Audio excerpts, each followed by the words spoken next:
So welcome back. I just wanted to do a quick little update. We just had another patch today and it's now version 2.7.3 and they've made a few changes, especially to the master writs and housing itemization categories and so forth.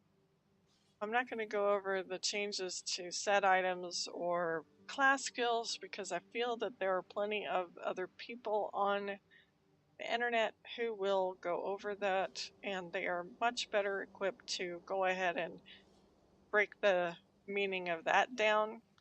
I've kind of gotten used to this cycle where every time we get a major patch, there's a major change to a class or to set items, and to be honest, I really haven't changed my gear since back when we were still veterans. So I got all my yellow gear. I just deal with whatever comes my way during each particular patch, and that's just the way I approach it. I still have fun. I still manage to make it work.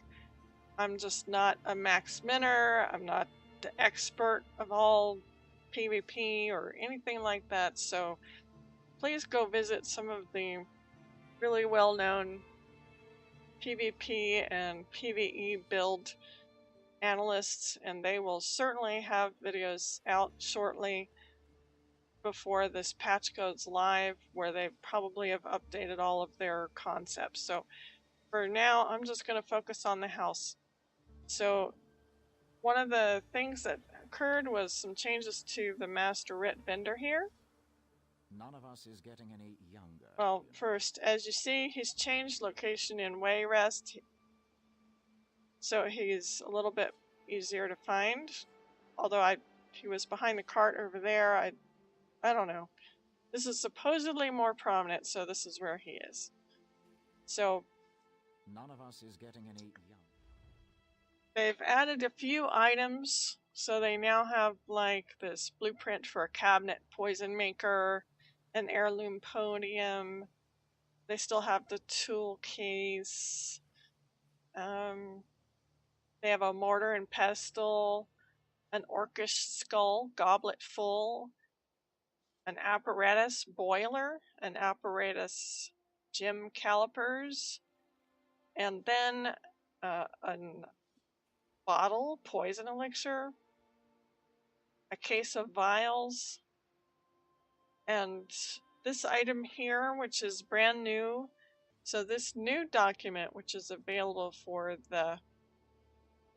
10 Writ vouchers, is the Halalu Furnishers document. And when you buy that, you will get a random purple furniture diagram for you to craft.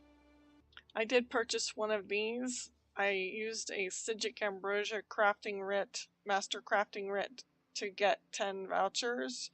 And that was the other point that needed to be made, is that they increased the writ voucher yield for anything involving the Orzorga's smoked bear haunch or the Sigic Ambrosia by 25%.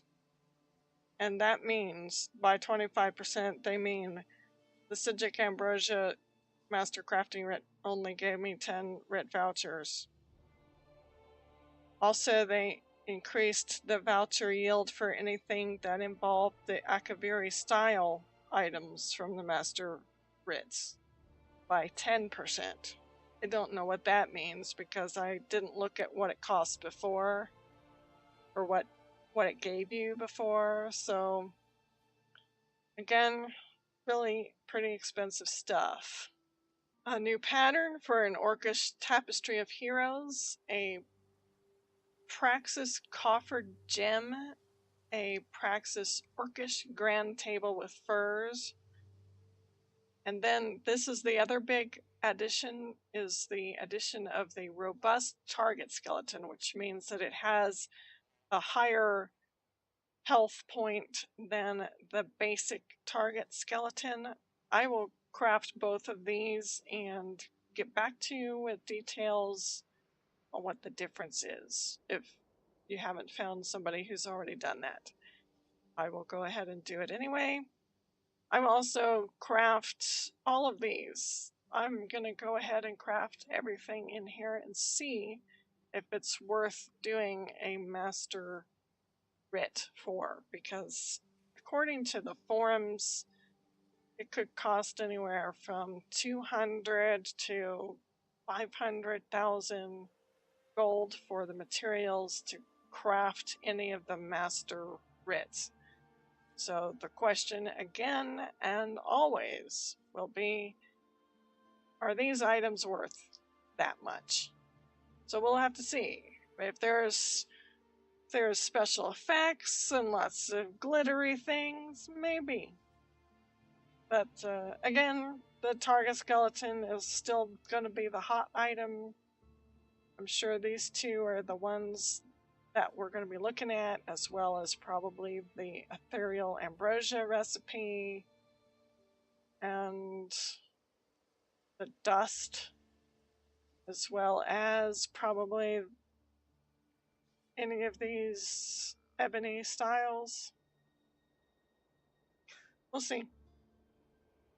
Now, the other updates, there were some updates to some of the notable buildings. I'll go ahead and show you those. Okay, for the Daggerfall Overlook, this actually was updated in patch 2.7.2, but I've only now decided to go ahead and give you the update. This tower here was existing before, but now you can actually go up inside there. And as you can see, you can kind of see out there, that's our house. But I just didn't, I wasn't that impressed by the addition of this wall, because you really can't see much when you look out there, even when you're kind of trying to scoot the camera around. So I had to build steps to get up here so that I could see anything at all. So that is that update. I'm happy that they did update it because I like towers. And when I first saw this house in the first patch, I really wanted to be able to get up here. So I'm happy that you can get up here, but it's going to take some modifications to make it fun enough to be up here. Okay, the Ebonheart Chateau also had a major update, and I did manage to buy this furnished, so what you're looking at is the furnished version of the outdoors. But they've added a tower, so I am pretty happy about that. This is a very nice tower. It's a sweet tower.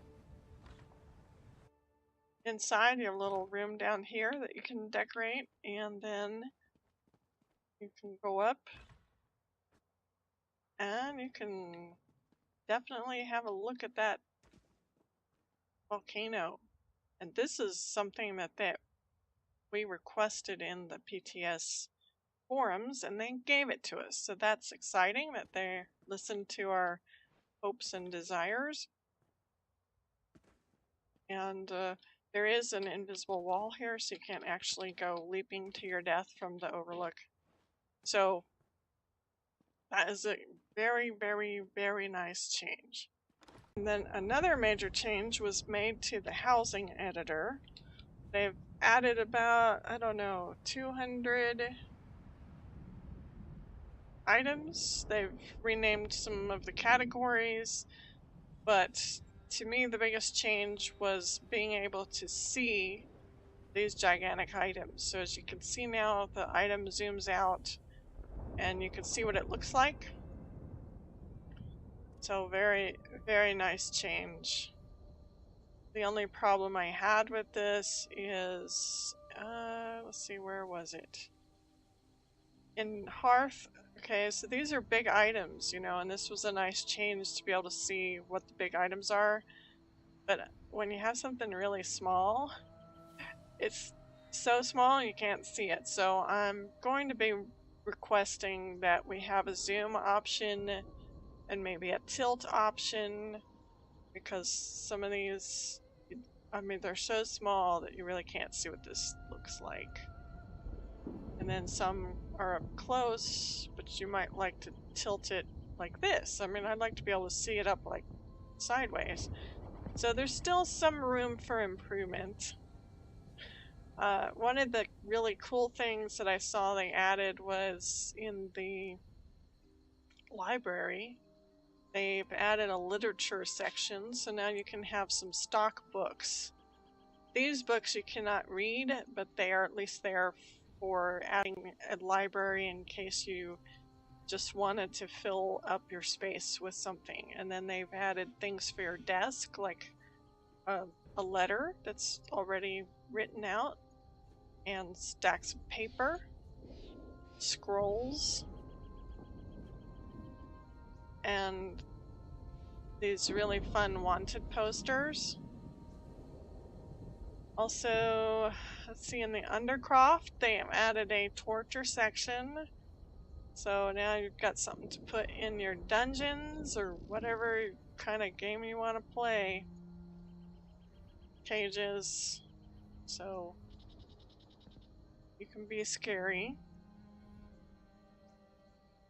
Also, they've added the coffin.